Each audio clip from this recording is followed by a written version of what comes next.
এদিকে শুভেন্দু অধিকারী ফের একবার মুখ্যমন্ত্রীকে নিশানা করছেন। প্রশাসনিক দপ্তর থেকে সাংবাদিক সম্মেলনের সময় বাজছে তৃণমূলের গান, এই অভিযোগ করে মুখ্যমন্ত্রীকে আক্রমণ করেছেন বিরোধী দলনেতা। সাংবাদিক সম্মেলনের সময় সোশ্যাল মিডিয়া সম্প্রচারে বাজছে তৃণমূলের গান। তিনি প্রশাসনিক দপ্তর থেকে রাজনৈতিক কথা বলে থাকেন, অন্যান্য রাজনৈতিক দলকেও আক্রমণ করেন। এগুলো জেনে শুনেই করেন, তা সবাই জানে। অবস্থা এমন যে রাজ্যের প্রশাসনিক দপ্তর না তৃণমূলের পার্টি অফিস বোঝা দায়। আক্রমণ রাজ্যের বিরোধী দলনেতা শুভেন্দু অধিকারী।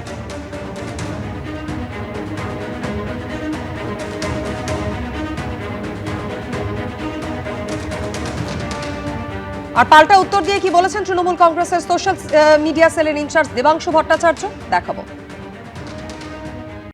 মুখ্যমন্ত্রীর প্রশাসনিক লাইভে এটা তো হওয়ার কথা না ন্যাচারালি। পরবর্তীকালে আমাদের সেই ক্লিপিং নিয়ে তাতে বিভিন্ন সময় আমরা দলীয়ভাবে যখন সেটাকে ইউজ করছি, তাতে আমরা আমাদের মতো করে গান ব্যবহার করতেই পারি।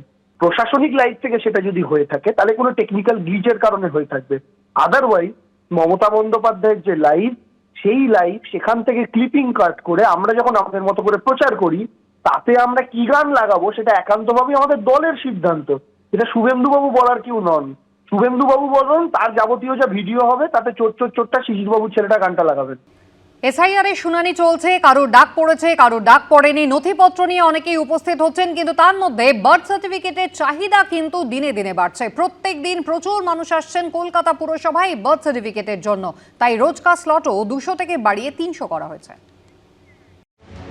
ভোটার তালিকায় নামটা রাখতেই হবে। এসআইআর শুনানিতে ডাক পড়লে যাতে হয়রানির মুখে না পড়তে হয়, তার জন্য নথিপত্র জোগাড় করতে মরিয়া সাধারণ মানুষ, বিশেষ করে বার্থ সার্টিফিকেট। কারণ এসআইআর এর শুনানিতে নিয়ে যাওয়ার জন্য নির্বাচন কমিশন যে নথির তালিকা দিয়েছে, তার মধ্যে অন্যতম হলো জন্ম সার্টিফিকেট। এই নথি সংগ্রহ করতে প্রত্যেকদিন বহু মানুষ আসছেন কলকাতা পুরসভায়। বাড়ানো হয়েছে স্লটও। এসআইআর এর হিয়ারিং এ ডাক পড়েছে পার্ক সার্কাসের বাসিন্দা মুমতাজ বেগমের। স্বামীর সঙ্গে এসেছিলেন বার্থ সার্টিফিকেট নিতে। हमरा लेके दौड़ा-दौड़ी हो रहा है। हाँ, आगे डॉक्यूमेंट तो सब है, आधार कार्ड, वोटर आईडी कार्ड सब है, सिर्फ बर्थ सर्टिफिकेट नहीं है। इसीलिए घर में होगा, इसी के लिए। এমন অনেকে বার্থ সার্টিফিকেট নিতে এসেছেন যাদের এসআইআর এর শুনানিতে ডাক পড়েনি, তবু আতঙ্ক যদি কোনোদিন প্রয়োজন পড়ে। তাদের মধ্যে একজন মেটিয়াবুরুজের বাসিন্দা তানভীর হোসেন। আমি ছোটোখাটো চাকরি করি একটা কাপড় দোকানে। হ্যাঁ, আমাদের 300 টাকা রোজে পাই, ওটাও কামাই হয়ে গেছে আজকে।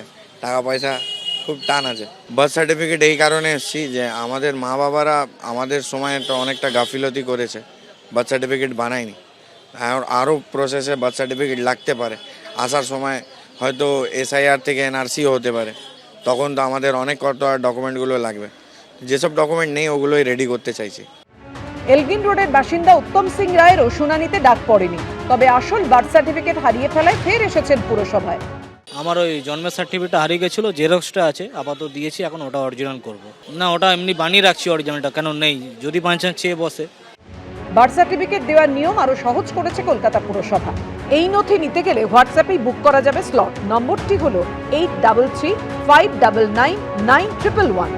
হাটান ডেতে যে হোয়াটসঅ্যাপ আছে, হোয়াটসঅ্যাপ গ্রুপে আছে, সেখানে চ্যাটবট বলে একটা অ্যাপস আছে, যেখানে একটা হাই বলে লিখতে হয়। লিখলে ওনারা শর্ট ডেট আর টাইম দেন, শর্টে ডেট অ্যান্ড টাইম দেন। সেই ডেট অ্যান্ড টাইমে ওনাদের এসে হিয়ারিং আসতে হয়, এসে সেখান থেকে কাগজপত্র সাবমিট করতে হয়। এখন এই চ্যাটবটে আমাদের ডেলি 300 করে স্লট করে দেওয়া হয়েছে, মানে 300 জন মানুষ তারা প্রায়োরিটির ভিত্তিতে আবেদন করতে পারবেন। রবিবার বাদে বাকি সব দিনই কলকাতা পুরসভা থেকে পাওয়া যাবে জন্ম certificate. Arnab Mukhopadhyay report, ABP Ananda, Kolkata. কোভিডের স্মৃতি যেতে না যেতেই রাজ্যে ফের শুরু হলো নিপা আতঙ্ক। একজন মহিলা এবং একজন পুরুষ নার্স নিপায় আক্রান্ত হয়েছেন, যদিও এ নিয়ে আতঙ্কে না ভোগারই পরামর্শ দিচ্ছেন চিকিৎসকদের একাংশ। কোভিডের ভয়াবহ ছবি এখন স্মৃতিতে টাটকা। এরই মধ্যে রাজ্যে ফের ভয় ধরাচ্ছে নিপা ভাইরাসের সংক্রমণ। ইতিমধ্যে রাজ্যেই ভাইরাসে সংক্রমিত হয়েছেন দুজন, একজন পুরুষ নার্স এবং একজন মহিলা নার্স। নিপা ভাইরাসে আক্রান্ত সন্দেহে দুজন নার্সকে আগেই বারাসাতের নারায়ণা হাসপাতালে ভর্তি করা হয়েছিল। দুজনেই পজিটিভ বলে জানিয়ে দিল পুনের ন্যাশনাল ইনস্টিটিউট অফ ভাইরোলজি বা এনআইভি। হাসপাতাল সূত্রে খবর, মহিলা নার্স এখনো কোমায়, তাকে ভেন্টিলেশনে রাখা হয়েছে। চিকিৎসকরা জানিয়েছেন আক্রান্তের রক্ত চলাচল আপাতত স্বাভাবিক রয়েছে, যাকে মেডিকেলের ভাষায় হোমোডাইনামিক স্টেবিলিটি বলা হয়। সূত্রের খবর, রিবাশিওর নামে একটি অ্যান্টিভাইরাল ওষুধও প্রয়োগ করা হচ্ছে তাঁর শরীরে। নিপা আক্রান্ত শারীরিক অবস্থার এরকম অবনতি দেখে উদ্বিগ্ন অনেকেই। এর একটা বোধ বুদ্ধি আছে, সেটা আমাদের ব্রেনের ওপর যে একটা ফাইন লেয়ার আছে যেটাকে মেনিনজিস বলা হয়, সেই মেনিনজাইটিস বা মেনিনজিসটাকে ইনভলভ করে, সেখান থেকে ব্রেনেও সেই ইনফেকশনটা ছড়িয়ে পড়ে এবং that is a serious condition. কোনো রকম জ্বর উইথ সেরিব্রাল ইরিটেশন হলে তাড়াতাড়ি ডাক্তারদের কাছে দেখাবেন। নারায়ণা হাসপাতালে ভর্তি একজন পুরুষ নার্সেরও রিপোর্ট পজিটিভ এসেছে। তিনি নন ইনভেসিভ ভেন্টিলেশনে রয়েছেন। যখন আসি আমরা ওই কচি একটু মানে ঘুমিয়েছিল কি খাবার দিয়েছে খেয়ে দিয়ে, তারপরে আমরা যখন যাই ডাব খাওয়াচ্ছে, তারপর বলে তোর বাবা মা আসছে, দেখ প্রচুর ঘুমা রে। বিশেষজ্ঞরা বলছেন এটি একটি জুনোটিক ডিজিজ যা প্রাণী থেকে সংক্রমিত হয়। বাদুড়ের লালারস থেকে সংক্রমণ ছড়ানোর আশঙ্কা থাকে। বাদুড়ের আধখাওয়া ফল ভালো ফলের সঙ্গে মিশে থাকলে সেখান থেকেও ছড়াতে পারে এই ভাইরাস।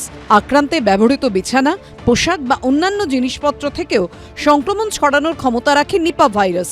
সাধারণ ভাইরাল জ্বরের মতো উপসর্গ হলেও নিপা ভাইরাসে মৃত্যুর হার 50 থেকে 60%। খেজুরের রস থেকেও ছড়াতে পারে সংক্রমণ, যার নজির রয়েছে বাংলাদেশে।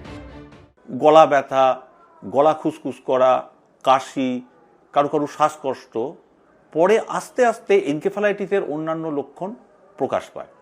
যে শরীরের কোনো একটা অঙ্গ যেমন হাত পা সেটা কমজোরি হয়ে যেতে পারে। আস্তে আস্তে মানুষটি তার যে চেতনার আস্তে আস্তে কমতে থাকে, ড্রাউজি হয়ে যায় এবং একটা সময় আসে যখন কোমা হয়।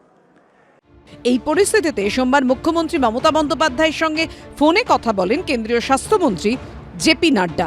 ইতিমধ্যেই একটি বিশেষ প্রতিনিধি দল গঠন করেছে কেন্দ্রীয় স্বাস্থ্যমন্ত্রক।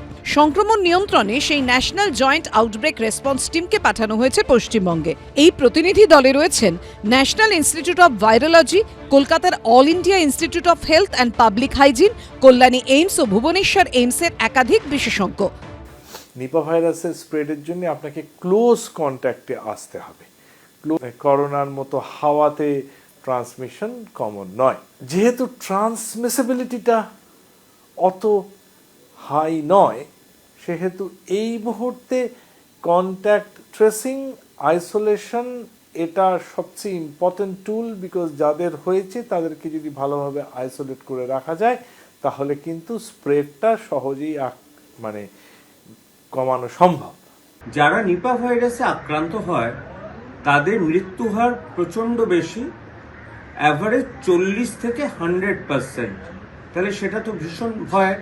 এবার এটা ট্রান্সমিশন কি করে হয় আমি বাংলার ক্ষেত্রেই বলি।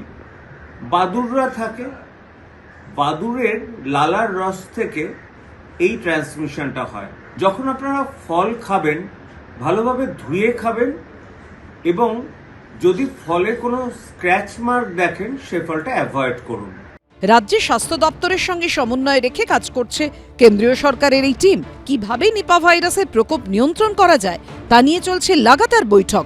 নিপা ভাইরাসে রাজ্যের এক বাসিন্দা আক্রান্ত হওয়ায় আগেভাগে প্রস্তুতি নিচ্ছে বেলেঘাটা আইডি হাসপাতাল। সূত্রের খবর, সেখানে তৈরি করা হয়েছে 10টি আইসোলেশন কেবিন, থাকছে 20টি সিসিইউ। মোট 63টা বেড মিলিয়ে পরিকাঠামো প্রস্তুত রাখা হয়েছে একটি ব্লকে। ঝিলম করঞ্জাই ও সন্দীপ সরকারের report, ABP Ananda, Kolkata. ABP আনন্দ, এগিয়ে থাকে, এগিয়ে রাখে।